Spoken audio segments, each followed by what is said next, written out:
This book has been distilled out of the wisdom of 30 years of systems modeling and teaching, carried out by dozens of creative people, most of them originally based at or influenced by the MIT System Dynamics group. Foremost among them is Jay Forrester, the founder of the group. My particular teachers, and students who have become my teachers, have been, in addition to Jay, Ed Roberts, Jack Pugh, Dennis Meadows, Hartmut Bossel, Barry Richmond, Peter Senge, John Sturman, and Peter Allen. But I have drawn here from the language, ideas, examples, quotes, books, and lore of a large intellectual community. I express my admiration and gratitude to all its members. I have also drawn from thinkers in a variety of disciplines who, as far as I know, never used a computer to simulate a system, but who are natural systems thinkers. They include Gregory Bateson, Kenneth Boulding, Herman Daly, Albert Einstein, Garrett Hardin, Václav Havel, Louis Mumford, Gunnar Myrdal, E.F. Schumacher, a number of modern corporate executives, and many anonymous sources of ancient wisdom, from Native Americans to the Sufis of the Middle East. Strange bedfellows, but systems thinking transcends disciplines and cultures, and, when it's done right, it overarches history as well. Having spoken of transcendence, I need to acknowledge factionalism as well. Systems analysts use overarching concepts, but they have entirely human personalities, which means that they have formed many fractious schools of systems thought.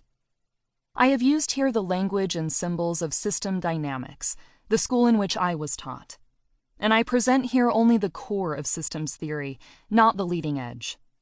I don't deal with the most abstract theories, and am interested in analysis only when I can see how it helps solve real problems. When the abstract end of systems theory does that, which I believe it will someday, another book will have to be written. Therefore, you should be warned that this book, like all books, is biased and incomplete. There is much, much more to systems thinking than is presented here for you to discover if you are interested. One of my purposes is to make you interested. Another of my purposes, the main one, is to give you a basic ability to understand and to deal with complex systems, even if your formal systems training begins and ends with this book. Donella Meadows, 1993. A note from the editor. In 1993, Donella, Dana Meadows, completed a draft of the book you are now listening to. The manuscript was not published at the time, but circulated informally for years. Dana died quite unexpectedly in 2001, before she completed this book. In the years since her death, it became clear that her writings have continued to be useful to a wide range of readers. Dana was a scientist and a writer, and one of the best communicators in the world of systems modeling. In 1972, Dana was the lead author of The Limits to Growth, a best-selling and widely translated book.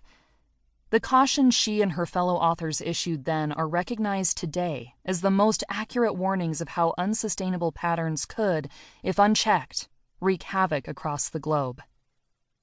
That book made headlines around the world for its observation that continual growth in population and consumption could severely damage the ecosystems and social systems that support life on Earth, and that a drive for limitless economic growth could eventually disrupt many local, regional, and global systems. The findings in that book and its updates are, once again, making front-page news as we reach peak oil, face the realities of climate change, and watch a world of 6.6 billion people deal with the devastating consequences of physical growth.